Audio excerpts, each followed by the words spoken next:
அஸ்ஸலாமு அலைக்கும் வரஹ்மத்துல்லாஹி வபரகாத்துஹு. நகலாவின் சட்டங்கள். நகலாவ் என்றால் என்ன? சுக்கூன் பெற்ற நூன் அல்லது தன்வீனுக்கு பின்பு பா என்ற எழுத்து வந்தால் சுக்கூன் பெற்ற நூனையும் தன்வீனையும் மீமாக மாற்றி குன்னாவுடன் ஓதுவதற்கு நகலாவ் என கூறுவர்.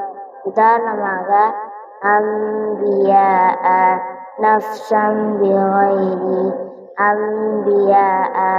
இதில் அன் என்ற சுக்கூன் பெற்ற நூனுக்கு பின்பு பா என்ற எழுத்து வந்திருப்பதால் அந்த நூனை மீமாக மாற்றி குன்னா செய்து ஓத வேண்டும்.